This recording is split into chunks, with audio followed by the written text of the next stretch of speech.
സഹൃദയരായ എല്ലാ പ്രേക്ഷകർക്കും trip of കേരളയുടെ ഒരു പുതിയ എപ്പിസോഡിലേക്ക് ഹാർദമായ സ്വാഗതം. ദേശീയപാത വികസന പ്രവർത്തനങ്ങളുടെ ഡ്രോൺ ക്യാമറ ദൃശ്യങ്ങളുമായി ഞങ്ങളെത്തുന്ന 19ാമത് എപ്പിസോഡാണ് ഇന്ന് അപ്ലോഡ് ചെയ്യുന്നത്. കാസർഗോഡ് ജില്ലയിലെ 1ാം റീച്ചിൽപ്പെട്ട മൊഗ്രാൽ പാലം മുതൽ ഉപ്പള പാലം വരെയുള്ള 17 കിലോമീറ്റർ ദൂരമാണ് ഇന്നത്തെ വീഡിയോയിൽ നമ്മൾ കവർ ചെയ്യുന്നത്. ഉപ്പളപ്പുഴ എന്ന പേരിൽ അറിയപ്പെടുന്ന മധുവാഹിനി പുഴയ്ക്ക് കുറുകെയുള്ള പുതിയ 6 പാലം 285 മീറ്ററിലാണ് വരുന്നത്. കഴിഞ്ഞ ദിവസം നമ്മൾ അപ്ലോഡ് ചെയ്ത വീഡിയോയിൽ മധുവാഹിനി പുഴ എന്നെഴുതേണ്ടതിന് പകരം മധുവാണിപ്പുഴ എന്നാണ് എഴുതിയത്. തെറ്റുപറ്റിയതിൽ ക്ഷമ ചോദിക്കുകയാണ്. അതുപോലെ തന്നെ ചില സ്ഥലനാമങ്ങൾ പറയുന്നതിലും എഴുതി കാണിക്കുന്നതിലും ചെറിയ തെറ്റുകൾ വരാറുണ്ട് എന്ന് പ്രേക്ഷകർ പലരും കമൻറ്റുകളിലൂടെ അറിയിക്കുന്നത് നമുക്ക് അറിയാവുന്നതാണ്. അതൊന്നും മനഃപൂർവ്വമല്ല. ഞങ്ങൾ ചില സ്ഥലങ്ങൾ നമ്മൾ എഴുതി വെക്കുന്ന സമയത്ത് ഉള്ള മിസ്റ്റേക്കോ അതേപോലെ തന്നെ ചിലത് സംശയം തീർക്കുന്നതിന് വേണ്ടി നമ്മൾ ഗൂഗിളിൽ ചെക്ക് ചെയ്യുന്ന സമയത്ത് ഇംഗ്ലീഷിനെ മലയാളീകരിക്കുമ്പോൾ സംഭവിക്കുന്ന മിസ്റ്റേക്കൊക്കെ ആയിരിക്കും. സദയം ക്ഷമിക്കണമെന്ന് മാന്യപ്രേക്ഷകരോട് അഭ്യർത്ഥിക്കുകയാണ്. മൊഗ്രാൽ പാലം കഴിഞ്ഞ് നമ്മൾ മുന്നോട്ട് പോകുമ്പോൾ റോഡിൻ്റെ ഇരുവശത്തും സ്ഥലമേറ്റെടുത്ത് വീതി കൂട്ട പ്രവൃത്തികൾ നടക്കുന്നതായിട്ട് കാണാൻ പറ്റും. അവിടെ നിന്നും മുന്നോട്ട് നീങ്ങി മൊഗ്രാൽ ടൗണിലെത്തുന്നതോടുകൂടി മൊഗ്രാൽ ടൗണിൽ പേരാൽ റോഡ് തുടങ്ങുന്ന ജംഗ്ഷനിൽ ഒരു 15 മീറ്റർ വീതിയിലുള്ള ഒരു അണ്ടർപാസ് വരുന്നുണ്ട്. മൊഗ്രാൽ ടൗൺ കഴിഞ്ഞ് മുന്നോട്ട് പോകുമ്പോൾ റോഡിൻ്റെ ഇരുവശങ്ങളിലും കെട്ടിടങ്ങളും മരങ്ങളുമെല്ലാം നീക്കി അവിടങ്ങളിലെല്ലാം നിരപ്പാക്കിയിട്ടിരിക്കുന്നതായിട്ട് നമുക്ക് കാണാൻ പറ്റും. പെറുവാടെത്തുന്നതോടെ റോഡിൻ്റെ ഇരുവശങ്ങളിലും കോൺക്രീറ്റ് പാർശ്വഭിത്തികൾ അഥവാ റിട്ടൈനിങ് വാളുകൾ നിർമ്മാണം നടന്നുകൊണ്ടിരിക്കുകയാണ്. പെറുവാട് പിന്നിട്ട് മുന്നോട്ട് പോകുമ്പോൾ പിന്നീട് നമ്മളെത്തുന്നത് ദേവീനഗറിലാണ്. ദേവീനഗറിലാണ് ഊരാലുങ്കൽ ലേബർ കോൺട്രാക്ട് കോഓപ്പറേറ്റീവ് സൊസൈറ്റിയുടെ ഈ പ്രോജക്റ്റിൻ്റെ ഓഫീസ് സ്ഥിതി ചെയ്യുന്നത്. അവിടെ കയറി അവിടുത്തെ ബന്ധപ്പെട്ടവരുമായി കാര്യങ്ങളൊക്കെ നമ്മൾ സംസാരിച്ച് മനസ്സിലാക്കിയതിൽ നിന്ന് 130 എഞ്ചിനീയർമാരുൾപ്പെടെ വിദഗ്ധരും അവിദഗ്ധരുമായ ഏതാണ്ട് 2000-നടുത്ത് 1900 ചില്ലാനും തൊഴിലാളികൾ അവിടെ ഈ പ്രോജക്റ്റിൽ വർക്ക് ചെയ്യുന്നുണ്ട്.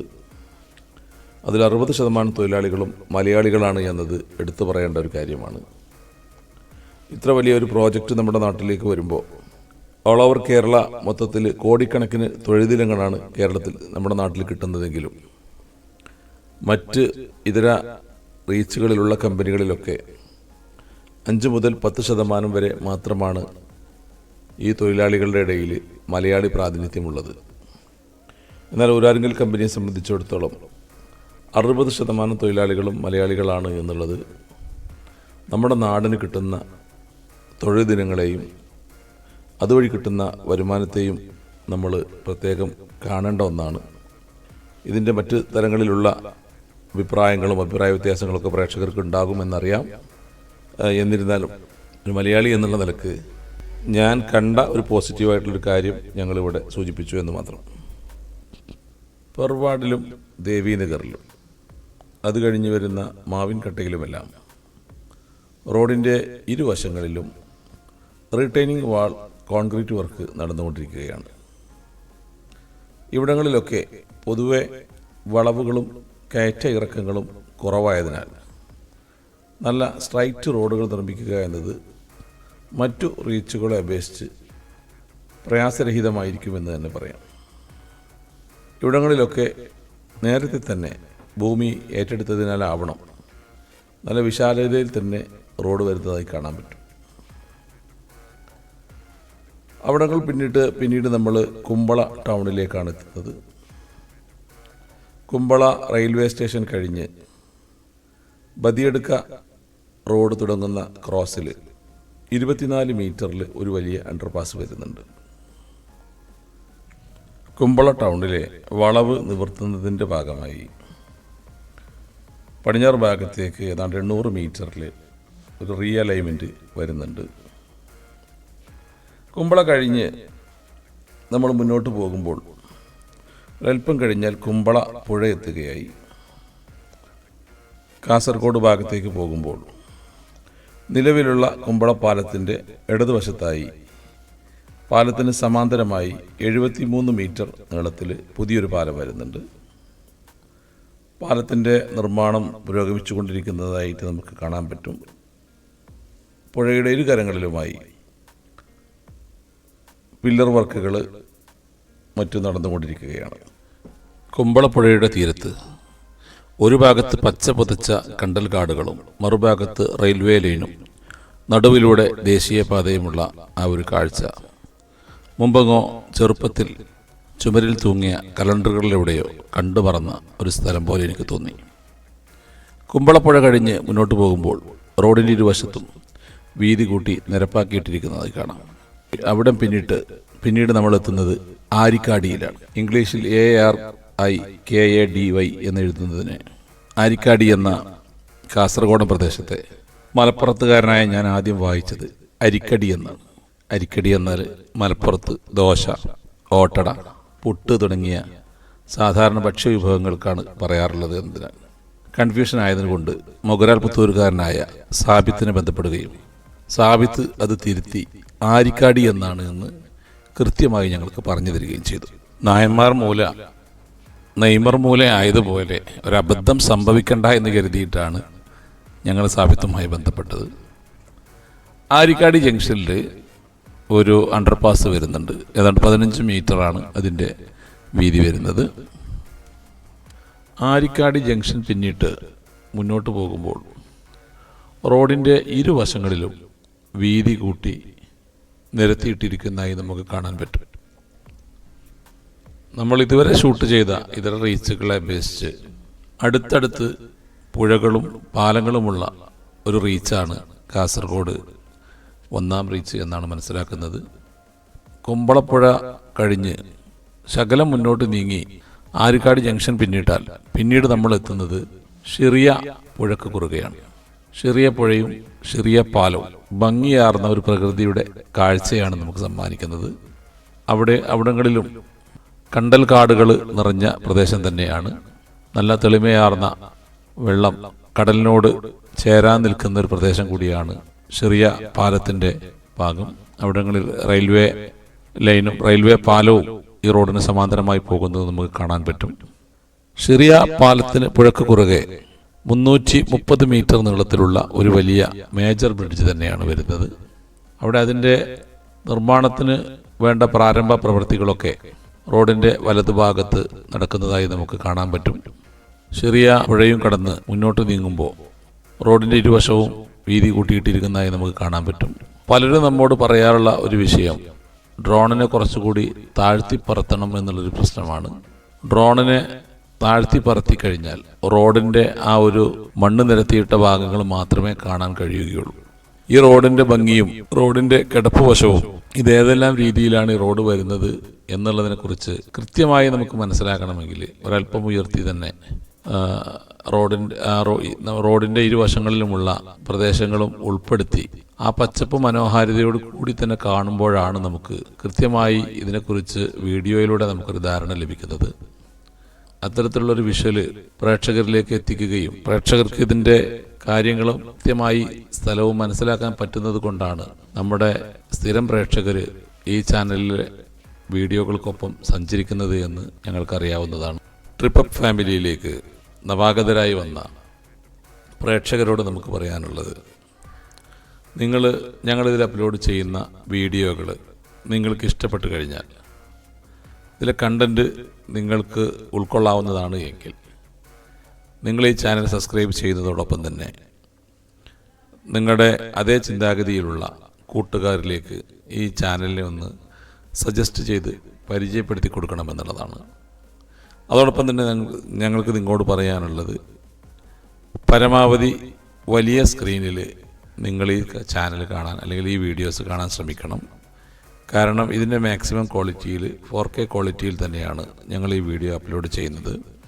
ഈ വീഡിയോയിലുള്ള പ്രകൃതിയുടെ ഹരിതാപമായ കാഴ്ച അതിൻ്റെ പൂർണ്ണമായ ഒരു വിഷ്വൽ ക്വാളിറ്റിയോടുകൂടി നിങ്ങൾക്ക് കാണണമെങ്കിൽ ഇതിൽ പരമാവധി വലിയ സ്ക്രീനിൽ തന്നെ കാണാൻ ശ്രമിക്കണം.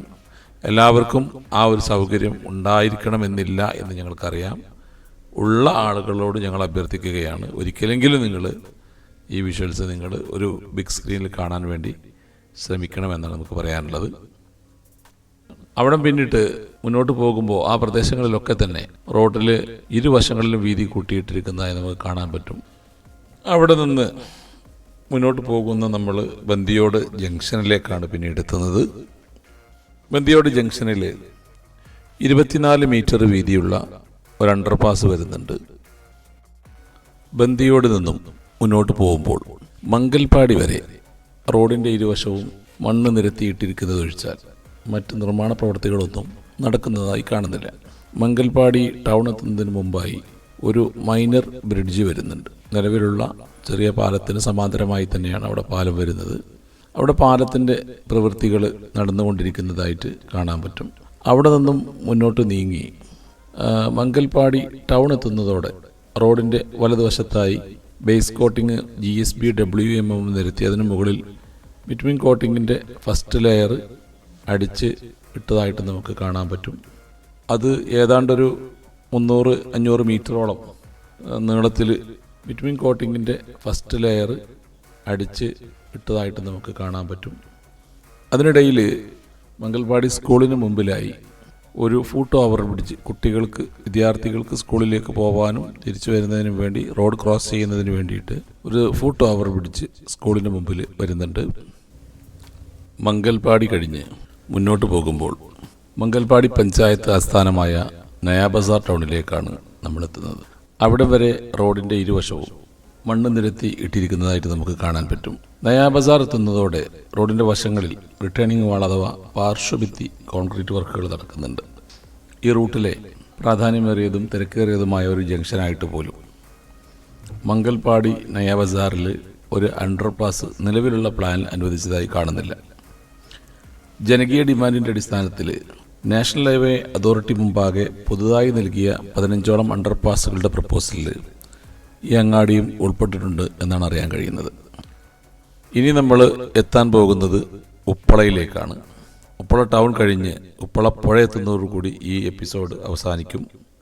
അതിനു മുമ്പ് ചില കാര്യങ്ങൾ നിങ്ങൾ ഓർമ്മപ്പെടുത്തുകയാണ്. അതിനുശേഷം നമുക്ക് ഉപ്പളയുടെ കാഴ്ചകളിലേക്ക് പോകാം. ഈ എപ്പിസോഡിന് ശേഷം ഒരു എപ്പിസോഡ് കൂടി നമ്മുടെ കാസർഗോഡ് 1ാം റീച്ചിൻ്റെത് ബാക്കിയുണ്ട്. ഉപ്പള പാലം മുതൽ തലപ്പാടി വരെയുള്ള ഭാഗം അടുത്ത ദിവസം തന്നെ നമ്മൾ അപ്ലോഡ് ചെയ്യുന്നതാണ്. നാളെ ഒരു സ്പെഷ്യൽ എപ്പിസോഡ് ഞങ്ങൾ അപ്ലോഡ് ചെയ്യുന്നുണ്ട്. കേരളത്തിലെ 14 ജില്ലകളിലുമുള്ള കോളിസ് വാഹനപ്രേമികളുടെ ഒരു കൂട്ടായ്മ കഴിഞ്ഞ ദിവസം തൃശ്ശൂർ സംഘടിപ്പിച്ച കോളിസ് വാഹനത്തിൻ്റെ ഒരു മീറ്റപ്പ് പരിപാടിയുടെയും അതിൻ്റെ പ്രദർശനത്തിൻ്റെയും അതിൻ്റെ റോഡ് ഷോയുടെയും ഒക്കെ വീഡിയോ ആണ് നാളെ നമ്മൾ അപ്ലോഡ് ചെയ്യുന്നത്. അതിനുശേഷം തൊട്ടടുത്ത ദിവസം തന്നെ നമ്മുടെ കാസർഗോഡ് റീച്ചിൻ്റെ ഏറ്റവും അവസാനത്തെ വീഡിയോ ഉപ്പള പാലം മുതൽ തലപ്പാടി വരെയുള്ള വീഡിയോ അപ്ലോഡ് ചെയ്യുന്നുണ്ട്. അതിനുശേഷം നമ്മൾ പിന്നീട് മലപ്പുറം ജില്ലയുടെ പൊന്നാനി മുതൽ അങ്ങോട്ട് തെക്ക് ഭാഗത്തേക്കുള്ള വീഡിയോയുമായിട്ടാണ് വരുന്നത്. നിങ്ങളെല്ലാവരും ഈ സംരംഭവുമായി നല്ല രീതിയിൽ സഹകരിക്കുക എന്ന് മാത്രം ഈ അവസരത്തിൽ പറഞ്ഞുകൊണ്ട് നമുക്ക് ഉപ്പളയുടെ കാഴ്ചയിലേക്ക് പോകാം. അവിടെ നിന്നും മുന്നോട്ട് പോകുന്നതോടെ നമ്മൾ ഉപ്പള ടൗണിലേക്ക് പ്രവേശിക്കുകയാണ്. നയാ ബസാർ മുതൽ ഉപ്പള വരെ റോഡിൻ്റെ ഇരുവശവും നിരത്തിയിട്ടിരിക്കുന്നതൊഴിച്ചാൽ കാര്യമായ പ്രവൃത്തികളൊന്നും ഇപ്പോൾ നടക്കുന്നതായി കാണുന്നില്ല. ഉപ്പള റെയിൽവേ സ്റ്റേഷൻ റോഡ് തുടങ്ങുന്ന സ്ഥലത്ത് 24 മീറ്റർ വീതിയിൽ ഒരു അണ്ടർപാസ് വരുന്നുണ്ട്. അവിടെ നിന്ന് ഒരല്പം കൂടി മുന്നോട്ട് പോയാൽ ഉപ്പള ജംഗ്ഷനിൽ കാൽനട യാത്രക്കാർക്കായി ഒരു ഫുട് ഓവർ ബ്രിഡ്ജ് സ്ഥാപിക്കുന്നുണ്ട്. അവിടെ നിന്ന് നമ്മൾ മുന്നോട്ട് നീങ്ങുമ്പോൾ റോഡിൻ്റെ വലതുഭാഗത്ത് റിട്ടേണിംഗ് വാളിനുള്ള പ്രവൃത്തികളാണ് നടന്ന് കാണുന്നത്.